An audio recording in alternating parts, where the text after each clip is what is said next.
Midday News.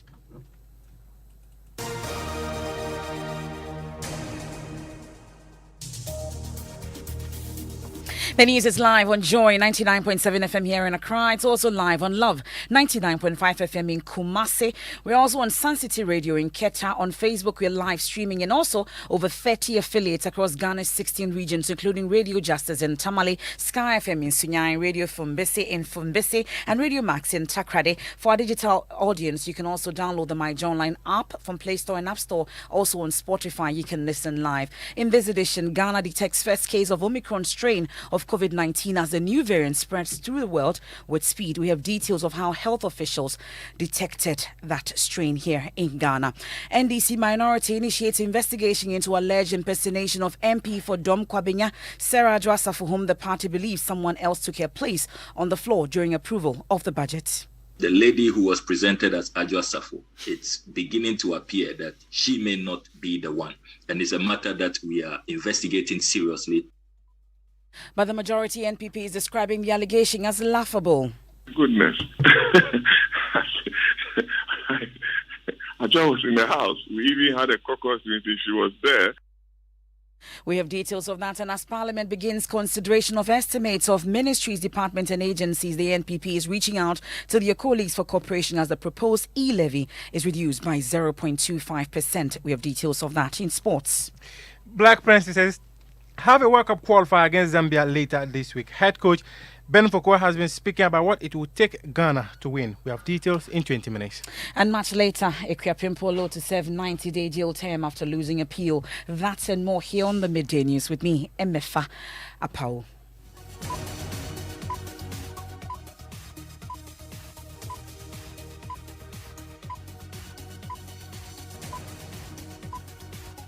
Many thanks for choosing us. We are your home of independent, fearless and credible journalism. This afternoon, Ghana has detected its first case of the Omicron variant of COVID-19. Director General of the Ghana Health Service, Dr. Patrick Kumabwaji, announced the entry of the new strain at an event organized to announce the start of the mass vaccinations for this month. And I must say, through the robust testing at the Kotoka International Airport, Ghana has detected the Omicron variant already. And the cases have come mainly from Nigeria and South Africa. The very first case that was detected through our sequencing was on the 21st of November. That's the very first time we saw the Omicron in Ghana. The good thing is that when we do all the community tests so far, we've not seen any Omicron within the community of Ghana. Well, he's also been sharing the containment plan for Omicron. For Christmas, we are going to ensure that to prevent importation, the strategies at the airport, which have served us a lot, will continue and be strengthened to ensure that people are tested before they leave, and when they arrive, they are also tested to reduce the importation, and nothing is going to change. We're going to monitor all our ports of entry. We are increasing our surveillance across the country, in all parts of the country, to ensure that any case is followed up. When we have any threat, we're going to look at, we are also going to identify countries of concern, so that if they arrive and they are even positive, they're negative, we have a different protocol on how to observe and make sure that they don't be either turn positive.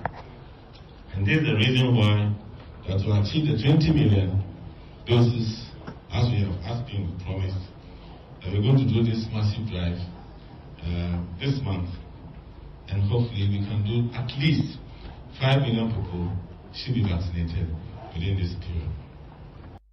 That's the Director General of the Ghana Health Service, Dr. Patrick Kumabwaji. I'll be going live to the Noguchi Memorial Institute and speak to Professor William Ampo for shortly on this. But the head of our health desk, Fred Smith, joins me in studio with some more on this Omicron strain. Fred, tell us about the transmissibility of the Omicron variant. Well, according to the WHO MFI, it is not yet clear whether Omicron is more transmissible compared to other variants, including Delta, which we all feared. The number of people testing positive has risen in areas of South Africa affected by these variants, but epidemiologic studies is underway to understand if it is because of Omicron or other factors, Semefa. Okay, so what is the effectiveness of current vaccines against the Omicron variant? Do we know? Yes, the WHO has stated that it is working with technical partners to understand the potential impact of this variant on our existing countermeasures, including vaccines. It has affirmed that vaccines remain critical to reducing severe disease and death, including against the dominant circulating variant Delta. Well, already some countries have taken steps. Some have closed their borders, amongst others, due to the Omicron variant. Tell us about it. Well, since last week, travel between many European countries and Southern Africa has been restricted. And in Germany, for example, authorities deemed South Africa and 7 other countries in the region, including Namibia, Zimbabwe, Botswana, Mozambique, Eswatini, Malawi, and Lesotho, as high-risk areas, and therefore impose some restrictions on them. Okay, thank you very much. That's the head of our health desk, Fred Smith there. Let's bring in lead virologist at the Noguchi Memorial Institute, Professor William Ampofo. We're grateful for your time here on the Midday News. So what we're picking up is that as Noguchi led the sequencing for us to detect the Omicron strain in the country. Tell us the background story to the detection. Yeah, thank you very much. I think it's a reflection of the system that the Ministry of Health and the Ghana Health Service has set up. Actually, there is, as you know, there's testing at the airport, and those who test positive, the travelers who come in by air, are quarantined. And we have a system where on day 3, PCR testing is done, and genomic sequencing is also done on selected samples. So with the announcement of the Omicron variant of interest, we did a check on recent arrivals into the country. We selected all the samples that had come in within the past couple of weeks. And then we also selected community samples. So from the quarantine system and also from community samples, we did a check, almost 200 samples, and we found about 28% of Omicron in the travelers. We didn't find Omicron variant in any of the community patients. So this is in line with the epidemiology that we know of this strain that it's spreading. We found it in some travelers from South Africa, from Nigeria, many countries that we found this variant. And of course, as the Director General said, the first detection was in a traveler who had arrived on the 21st of November. So this is a reflection of the system that we have in Ghana, where people who test positive are put into quarantine, and then we're able to see what kind of variant may be introduced into the country subsequently. How many travelers in all did we detect this strain in? Pardon? How many travelers did we detect this strain on? How what? How many travelers exactly? You've mentioned that some from Nigeria, South Africa, amongst others. Do we know the numbers? This is a what you call it, real-time basis. So this is the selection that we did for people who had arrived last week. So now we're selecting for those who have arrived this week. Once we take the travelers who are coming in, the focus is going to be on community patients, people who test positive in Ghana. So that's going to be the focus for the sequencing going forward. Well, the assurance for many that would want to hear is how long it's been in the system and whether we've been able to contain it. Of course, we've heard from the Ghana Health Service on this, but tell us, is it widespread or we've contained it?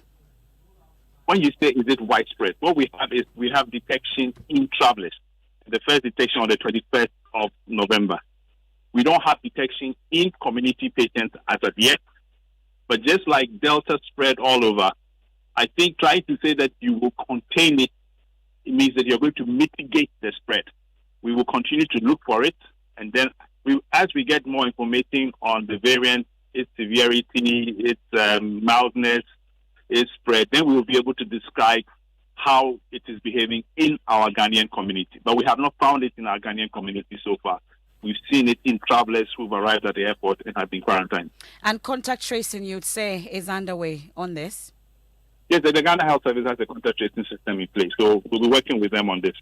But so far, do we know how it manifests? We know that it was just detected in some travelers, but we're still looking for it. But what should we look out for? How does it manifest, you'd say? Based on the reports from South Africa, it's too early to tell. So, as I said, we have not had any of these quarantine travelers showing they were all asymptomatic. So we will continue to monitor and we will see how this variant behaves. We're grateful. We leave it here for now. That's Professor William Ampofo, was the lead virologist at Noguchi Memorial Institute. And that sequencing was done at the lab there. They found Omicron in some travelers. We are told they've been able to contain it. Travelers from South Africa, Nigeria, amongst others, from last week. So that's the situation. But let's talk about the rollout plan for the month-long mass vaccinations. Hannah Odame, who covered it for us, joins us with more. Hannah, let's talk about the rollout plan as announced by the Ghana Health Service. This is called COVID-19 at your doorstep, because from today, you will see lots of health personnel in various places for this particular exercise. They will be at the bus stops, they will be at the mosque, they will be in your church, they will be in schools, and also visible everywhere that you will not miss them. Here at Multimedia, we have a commission. The health minister wants heads of these institutions to encourage and ensure that every member gets vaccinated. There will also be mobile teams deployed to remote areas so that no one is left out.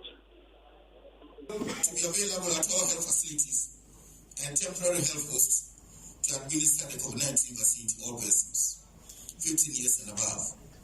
In addition, mobile teams will move to towns and villages where they will be located at schools, churches, mosques, bus stops, areas and market areas to vaccinate people. Let me take this opportunity to assure the general public that all the vaccines currently being deployed in Ghana, namely Moderna, AstraZeneca, Johnson & Johnson, and Pfizer, have received authorization from the Food and Drugs Authority. These vaccines are safe, effective, free, and offer protection. That's the Health Minister, Kweku Agyeman Menu there. We'll turn our attention to some other stories now away from Omicron and its detection in the country, this time in Parliament, where the minority NDC is investigating allegation of impersonation against the Member of Parliament for Dom Kwabinya, Sarah Adjoasafo. The party says someone else took her place on the floor during approval of the 2020 budget statement yesterday. Member of Parliament for North Tone, Samuel Okujeto Ablakwa, who disclosed this exclusively to Joy News, says examination of footage available suggests Adjoasafo, who had been on an extended medical leave since August, portrayed someone else. Following pictures and videos we are reviewing this morning, it is becoming quite apparent to us that there may be a case of impersonation. The lady who was presented as Adjoasafo, it's beginning to appear that she may not be the one. And it's a matter that we are investigating seriously and we are probing further. And I'm sure in subsequent hours, we will make our decision and what we would like to do clear on that matter. But be that as it... That's a very serious allegation there, Mr. Ablakwa. Absolutely. Because we are reviewing footage and we've spoken to some of your colleagues in the media who were not even allowed to come close to that person to interview her. So whoever that person is, we will get to the bottom. We are taking a very serious view of that. And I'm sure that it will be the basis for some inquiry moving forward. We'll be interrogating that a bit further, but the NPP majority in Parliament has described the allegation as laughable in an attempt by the NDC to shift from the issues at stake. Yes, Member of Parliament for Kaikwe Central, Patrick Boama. Goodness. Ajah was in the house. We even had a caucus meeting. She was there. Everybody had a chance to talk to her. So I'm surprised. So they shouldn't be shifting the goalposts. They should come, let's do business for the good people of this country. If you have amendments to the e-levy, come, let's debate it. I'll be filing amendments because I would want to see certain things done. So that's the Member of Parliament for Kaikwe Central, Patrick Yabuama there. I'll bring in our parliamentary correspondent, Kwesi Parker-Wilson, shortly, but we know that some members have been reacting to this particular allegation from the minority. We can listen to some. That was indeed Honorable Sarah Joseph. She was not only in the chamber, she was also at our caucus meeting. I don't know why our colleagues in the other side... They are suspecting impersonation. They say it's a look-alike of a Joseph, and that they will investigate the process. Oh, an investigation is welcome. There is cameras in Parliament, and everybody have actually seen. And for the fact that this is a deputy leader who has been in Parliament and she know the proceedings of Parliament. If you ask the clerk at table, they send the attendance sheet to every member to sign. They should go and check yesterday attendance, whether Ajwa Safo signed or not. And they should look at the signature and go and look for her signatures elsewhere and confirm whether she was the one or not. And mind you, when she was leaving and I was escorting her, I'm the Deputy Majority Chief Whip. The welfare of members of Parliament matters to me. So when she was leaving, I wanted to find out where she was going. So I followed her outside and asked her, "Oh, Honorable, where are you going?" "Oh, she, I am hungry." And we were just about, a motion for adjournment was moved. And I said, "Okay, then you can go." She stood there for some time, having a chat with the wife of the finance minister before she left to her office too. So that's Habib Haruna, is a Deputy Majority Whip there, interacting with my colleague Kwesi Parker-Wilson. But parliamentary correspondent himself, Kwesi Parker-Wilson, joins us on the line because this has become very topical in Parliament. But Kwesi, what did your checks reveal? Was Sarah Ajwa Safo in Parliament yesterday? Yes, so I have checked with the table office. I've spoken to them. They tell me that indeed the member of Parliament was in the chamber yesterday. And, Parliament is a house of records. And I have with me the vote and proceedings, minutes of the 21st sitting of the third meeting of Parliament. That is Tuesday, 30th November 2021. Now, it reads that the House met at 4 o'clock in the afternoon. Prayers were read. The following members were present. So it takes you through the number of MPs who were present. And MFI, if you check page 4 of the vote and proceedings for yesterday, number 127, you get to find out Safo Sarah Ajwa Miss was present, and into bracket Domi Pabenya. I proceeded to engage the Deputy Majority Chief Whip, that is the MP for Tolon, Habib Idrisu, to further engage him as to whether perhaps because of the nose mark, the table office individuals did not see the person. Well, he tells me that the woman who was occupying the Domi Pabenya MP seat yesterday indeed was the MP. We can listen to him. Well, we've already heard him before you came on, but we've heard the minority raise concerns about it. They say they are investigating and they are sure that that person was not Sarah Ajwa Safo. I'm sure you've been engaging the majority on this. Habib Idrisu, we've heard Patrick Yabuama describe it as laughable amongst others, but what are the reactions that you've been getting in Parliament? Well, the NDC MPs are not perturbed. They say they will still push through with this probe to establish the real identity of the woman who occupied the Domi Pabenya MP seat yesterday. Now, and in fact, just before I walked out of the chamber, there was a bit of confusion between the Deputy Minority Chief Whip, Ahmed Ibrahim, and the First Deputy Speaker of Parliament, Jose Usu. The conversation about the quorum, again, has been brought to the floor of the House, and then there's been a serious debate where Ahmed is making the point that the Speaker cannot form a quorum because he cannot count himself as a member at the time Parliament begins. So there has been some level of disagreement between him and the Speaker. In fact, he's clashed on a number of times just about the last 5 minutes. And so that's what happened here at the chamber. That's my colleague Kwesi Parker-Wilson there reporting from Parliament, and there's more drama there. But we'll wait a while longer, or stay a while longer there in Parliament, because they are set to also begin the consideration of the estimates for the ministries, departments and agencies, and this comes at a time the minority has served notice of non-cooperation because of the way and manner the one-sided House overturned the rejection of the budget. Minority Chief Whip Mohammed Muntaka Mubarak insists his side will subject every motion to a vote. Failure to have an agreement will mean that this will chase us all the way to appropriation. And I'm not conjecturing, I'm not threatening, but definitely they should expect us to be voting on almost every estimate. On almost every decision we'll have to be voting. Because now they've showed us that members present must at least be 138. They must make sure that they leave ministries to come and sit so that they can have that minimum. Well, the Deputy Majority Leader, Alexander Afenyo-Markin, says government has accepted to reduce the electronic levy from 1.75% to 1.50%. He, however, wants the minority to control the backbenchers. Of that engagement, if successful, would mean that there was going to be some 0.5%. So government is ready to do 1.5, which will be 0.25% down. So that when the 0.5% is successful, since last week, we were engaging each other. Speaker called us into a meeting. Whilst there, he knows his backbenchers came to disrupt the meeting. Sometimes they're unable to control their backbenchers. Oforiata is being accused for failure to engage. He doesn't engage and all that. He came to Speaker. Leadership were at the Speaker's block having a meeting with the Speaker. Their backbenchers again came in to attack that meeting.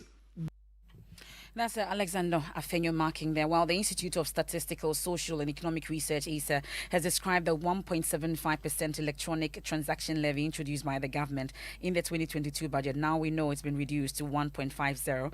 They say it's punitive. So what's their reaction to news that government has reduced it? Here's Professor Charles Godfred Aka. Failure to have an agreement will make...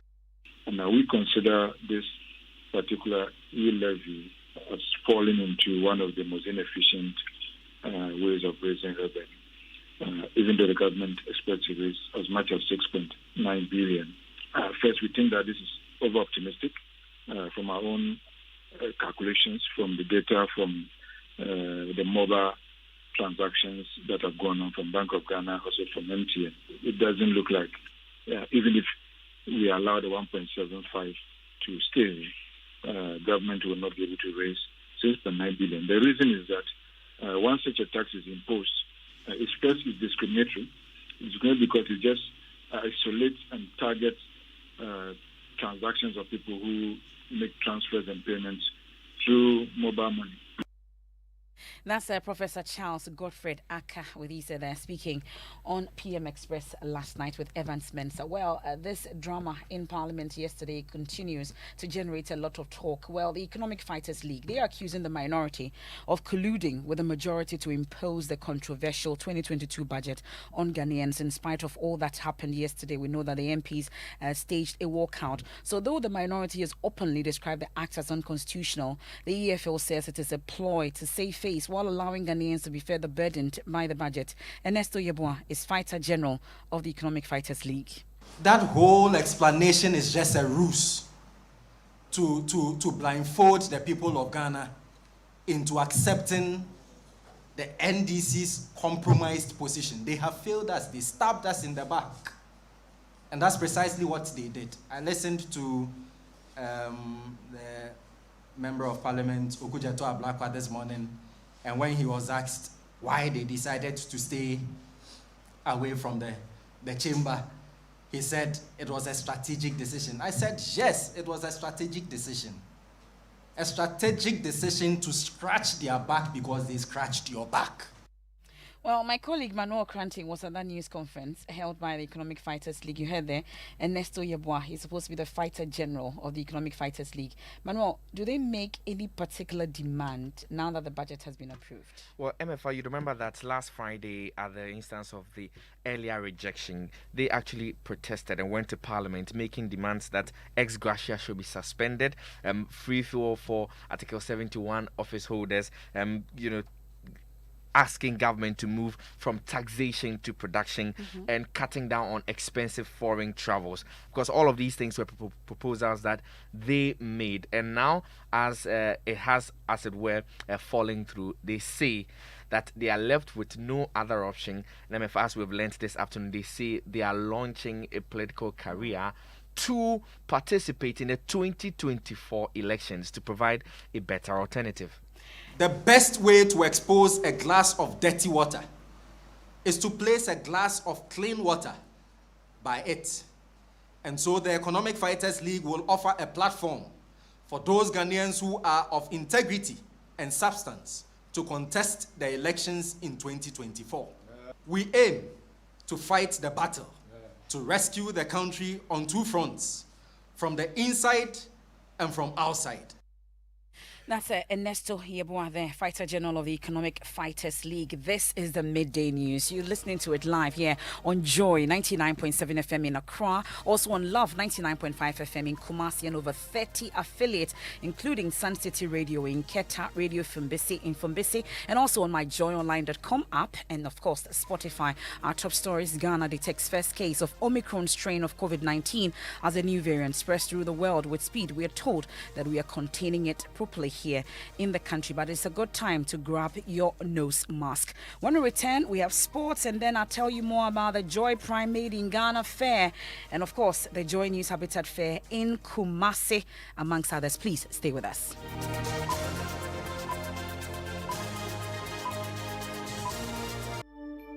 With special Black Friday offers from Qatar Airways, rediscover the world on a reliable, expanding network of more than 140 destinations worldwide. Plan ahead knowing you're covered with guaranteed flexibility and 5-star safety from the world's best airline. Book today at QatarAirways.com. Terms and conditions apply. Qatar Airways, the airline you can rely on.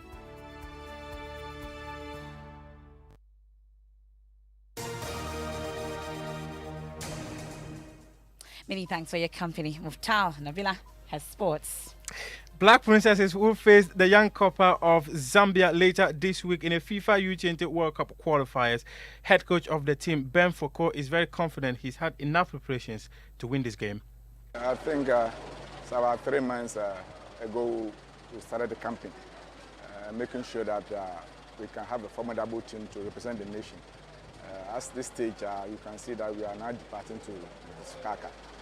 We prepared very well and have some series of friendly matches which we are always positive of winning the game. So for now, as we are going now, we just have to go there and make sure that those players we picked, we're making sure that they can give a good result so that we can beat the nation.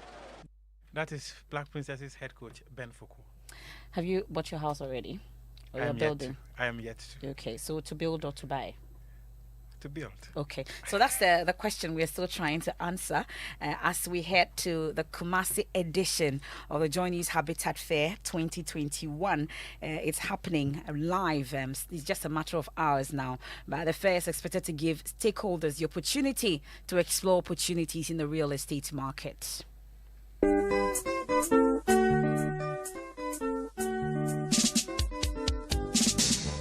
It's a few days to the Love FM DBS Habitat Fair. I am very excited. If you're looking to buy land, to acquire a house, even to build, please, the right place to be is at the Kumasi City Mall on the 3rd to the 5th of December.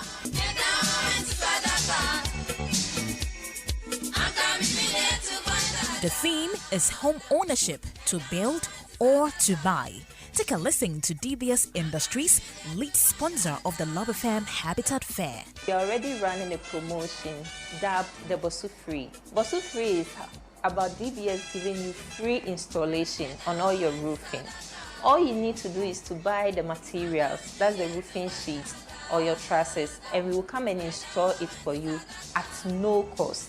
In addition to the Bosu Free, those patronizing the Habitat Fair are going to get additional 5% whooping discount. For DBS, we have Kalalin Plus that is 20 years against fading.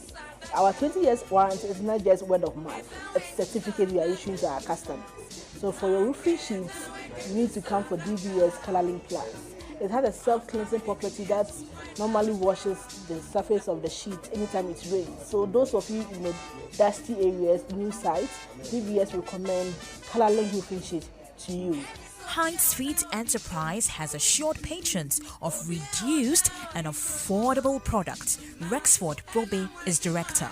We are a technology company in roof inspection. So we use infrared technology to detect anomalies on your roofing sheets. So we are offering promotions, which is mouth-watering promotion, because we want everybody to appreciate the power of technology when it comes to even roof inspection. We can see things that ordinary person cannot see on your roof. So it's happening from the 3rd, and we also know that the Joy Prime Made in Ghana Fair is happening at the Junction Mall from the 2nd to the 5th of December. All Christmas shopping will be done right there whilst you shop for your home. Also at the Kumasi Habitat Fair. You can't miss that. And just before we go, a news just coming in also, the minority have just moved a motion to reverse the approval of the 2022 budget. They've moved for a motion for rescission. Kwesi Parker Wilson joins us once again with brief details of what's happening in Parliament. Kwesi? The minority leader, Henry Duso, is still on his feet, making the point about moving a motion to reverse the approval of the 2022 budget. Now, the point he's making is that yesterday, Osechimen Sabon Sudin, the majority leader, quoted Order 51 for the same motion to be moved.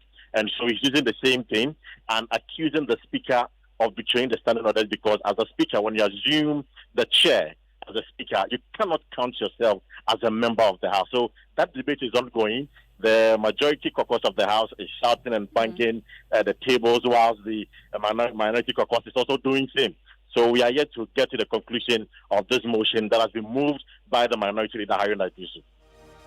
Kwesi Parker Wilson, of course, will bring us all the details. It will also be live on the Joy News channel, also on myjoyonline.com. You can catch all the action. And the High Court in Accra, presided by Justice Ruby Ayete, has dismissed the appeal filed by Rosemond Alade Brown, popularly known as Equia Pimpolo, challenging her 90-day custodial sentence.